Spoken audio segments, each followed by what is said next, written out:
Morning all of you. इस lecture में हम उत्सर्जन और उत्सर्जी अंग के बारे में पढ़ेंगे, यानी कि एक्सक्रीशन और एक्सक्रीटरी ऑर्गन के बारे में पढ़ेंगे।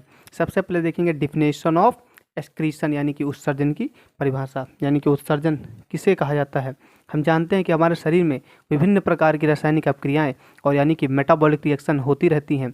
इन मेटाबॉलिक रिएक्शन के पश्चात यानी इन अपक्रियाओं के दौरान विभिन्न प्रकार के हानिकारक और अपशिष्ट पदार्थ बनते हैं जो कि शरीर के लिए नुकसानदायक होते हैं। हानिकारक और नुकसानदायक और अपशिष्ट पदार्थों को उत्सर्जी अंग की मदद से यानी कि एक्सक्रीटरी ऑर्गन की मदद से शरीर से बाहर निकालने की प्रक्रिया को उत्सर्जन कहा जाता है, यानी कि removal of waste material with the help of excretory organ is called excretion. हानिकारक पदार्थों को शरीर से बाहर निकालने की प्रक्रिया को उत्सर्जन कहा जाता है। उत्सर्जी अंग जो होते हैं ऐसे अंग होते हैं जो कि उत्सर्जन की प्रक्रिया में मदद करते हैं, यानी कि हानिकारक पदार्थों को शरीर से बाहर निकालने में मदद करते हैं। अब ऐसे कौन से हानिकारक पदार्थ हैं जो कि हमारे मेटाबॉलिक रिएक्शन यानी कि रासायनिक अपक्रियाओं के पश्चात बनते हैं। हानिकारक पदार्थ जैसे कि कार्बन डाइऑक्साइड, यूरिया। हम जानते हैं कि हमारे शरीर में रेस्पिरेशन या श्वसन की प्रक्रिया होती है जिसके पश्चात कार्बन डाइऑक्साइड गैस बनती है। यह कार्बन डाइऑक्साइड गैस जो होती है टॉक्सिक होती है। इसका कार्बन डाइऑक्साइड गैस जो होती है उत्सर्जी अंग यानी कि फेफड़े के माध्यम से शरीर से बाहर निकल जाती है। दूसरी यूरिया है। हमारे शरीर में नाइट्रोजन युक्त कंपाउंड होते हैं जो कि क्या होते हैं, जो कि यूरिया में बदल जाते हैं। यूरिया जो होती है वह कम टॉक्सिक होती है अमोनिया से, इसलिए अमोनिया जो होती है यूरिया में बदल जाती है और यूरिया एक प्रकार का अपशिष्ट पदार्थ है जो कि उत्सर्जी अंग के माध्यम से शरीर से बाहर निकल जाता है। अब यहाँ पर हम पढ़ेंगे उत्सर्जी अंग के बारे में, यानी कि ऐसे कौन से अंग हैं जो कि हानिकारक पदार्थों को शरीर से बाहर निकालने में मदद करते हैं, यानी कि एक्सक्रीटरी ऑर्गन। सबसे पहले फेफड़े यानी कि लंग्स। दूसरा है किडनी। तीसरा है यकृत और त्वचा। ये कुछ इस प्रकार हमारे उत्सर्जी अंग हैं जो कि उत्सर्जन की प्रक्रिया में महत्वपूर्ण भूमिका निभाते हैं। सबसे पहला फेफड़े यानी कि लंग्स। फेफड़े हमारे शरीर में दो पाए जाते हैं और इनका मुख्य काम होता है श्वसन की प्रक्रिया में मुख्य भूमिका निभाना।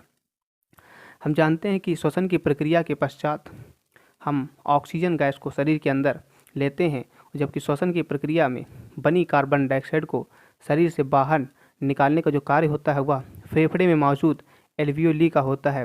एल्वियोली को हिंदी में कुपिका कहा जाता है। कुपिकाएँ जो होती हैं वह साइक लाइक स्ट्रक्चर होती हैं, यानी कि अंगूर के गुच्छे के समान संरचनाएं होती हैं जिन्हें हम एल्वियोली या कुपिका कहते हैं, जो कि फेफड़े में मौजूद होती हैं।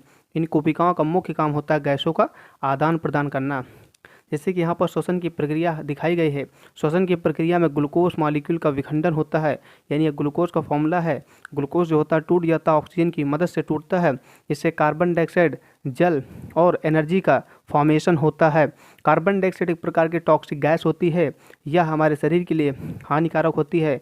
यह टॉक्सिक और जहरीली गैस फेफड़े के माध्यम से नाक द्वारा शरीर के बाहर निकाल दी जाती है, यानी वायुमंडल में रिलीज कर दी जाती है, जो कि पेड़ पौधे इसे पुनः अवशोषित कर लेते हैं और अपनी भोजन बनाने में इसका उपयोग कर लेते हैं। तो इस प्रकार हमने देखा कि फेफड़ा जो है एक प्रकार की जहरीली गैस कार्बन डाइऑक्साइड को उत्सर्जी अंग है एक प्रकार का, जो कि जहरीली गैस कार्बन डाइऑक्साइड को शरीर से बाहर निकालने में मदद कर रहा।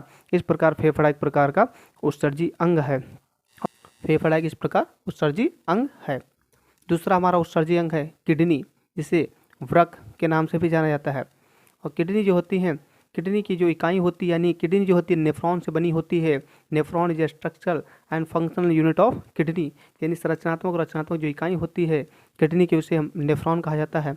हमारे शरीर में दो किडनी पाई जाती हैं और दोनों किडनी में नेफ्रॉन पाए जाते हैं, यानी पूर्ण किडनी जो होती है नेफ्रॉन से बनी होती है। लगभग 10 से 12 लाख नेफ्रॉन जो होते हैं पर किडनी में पाए जाते हैं और उनकी संख्या जो होती है 2 होती है और इनका जो आकार जो शेप होता है वह सेम के बीज के आकार होता है, यानी कि बीन शेप्ड होती हैं। और इनका जो रंग होता है, कलर जो होता है, ये भूरे रंग की होती हैं। ये ब्राउन कलर की हमें देखने को मिल सकती हैं शरीर में। और इनका जो मुख्य काम होता है वह रक्त को छानने का कार्य होता है। रक्त में जो डिटॉक्सिफिकेशन का काम होता है इनका, रक्त में जो हानिकारक पदार्थ जो मिले होते हैं उनको छानने का जो कार्य होता है वह किडनी का होता है। यानी कि डायलिसिस का काम करती हैं, और किडनी जो होती हैं ब्लड को फिल्ट्रेशन का काम करती हैं, यानी कि it helps in filtration of blood. This is a structure of kidney. Kidney जो होती है वेस्ट मेटल को इस प्रकार एनएस के माध्यम से निकालने में मदद करती है, या डायरेक्ट एनएस से जुड़ी होती है। इस प्रकार किडनी एक प्रकार का उत्सर्जी अंग है जो कि हानिकारक पदार्थों को बाहर निकालने में मदद करती है। तीसरा जो हमारा उत्सर्जी अंग है वो यकृत है। यकृत को इंग्लिश में लीवर के नाम से जाना जाता है। यकृत का जो मुख्य काम होता है वह ग्लूकोज को स्टोर करने का मुख्य काम यकृत का होता है। यकृत जो होता है यानी लीवर जो होता है वह डिटॉक्सिफिकेशन का भी काम करता है, यानी हार्मफुल जो मटेरियल होते हैं उनको, या वेस्ट मटेरियल जो होते हैं उनको शरीर से बाहर निकालने का काम भी करता है। हमारे यकृत में यूरिया चक्र चलता है। यूरिया, जिसमें इस यूरिया चक्र में अधिक जो विषैले पदार्थ होते हैं जैसे कि अमोनिया को कम विषैले पदार्थ में बदला जाता है, यानी यूरिया में बदला जाता है। यहाँ पर जो स्ट्रक्चर बना है यह अमीनो एसिड का है। अमीनो अम्ल जो होता है प्रोटीन की इकाई होती है। अमीनो अम्ल में अमीनो ग्रुप जो जुड़ा होता है और कार्बोक्सिलिक ग्रुप जुड़ा होता है। यह जो अमीनो ग्रुप होता है वह अमोनिया में बदल जाता है। नाइट्रोजन जो कंपाउंड है वह अमोनिया में बदल जाती है, और अमोनिया जो होती है बहुत ही टॉक्सिक गैस होती है हमारे शरीर के लिए, यह बहुत ही हानिकारक होती है। या अमोनिया के जो अणु होते हैं वह कार्बन डाइऑक्साइड से जुड़ते हैं और यूरिया का निर्माण करते हैं, और यूरिया जो होती है अवशिष्ट पदार्थ होती है जो कि उत्सर्जी अंग के माध्यम से शरीर से बाहर निकल जाती है, यानी किडनी के माध्यम से या वेस्ट मेटल के रूप में शरीर से बाहर निकल जाती है।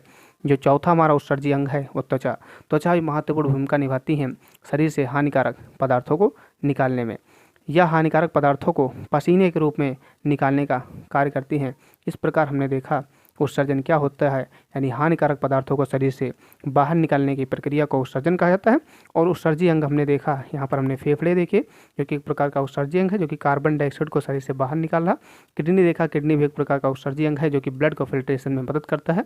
यकृत जो होता है उसमें यूरिया साइकिल चलती है, और जो बहुत ही हानिकारक पदार्थ होते हैं, ये विषैले पदार्थ होते हैं, उनको कम विषैले पदार्थ में इसमें बदला जाता है, यानी कि यूरिया में बदला जाता है। यूरिया जो होती है जनरली ह्यूमन में बनती है, यानी मैमल्स में बनती है। त्वचा जो होती है स्वेट के रूप में यानी वेस्ट मटेरियल को निकालने का काम करती है। इस प्रकार हमने उत्सर्जन पढ़ा और उत्सर्जी अंग पढ़ा। Thank you so much.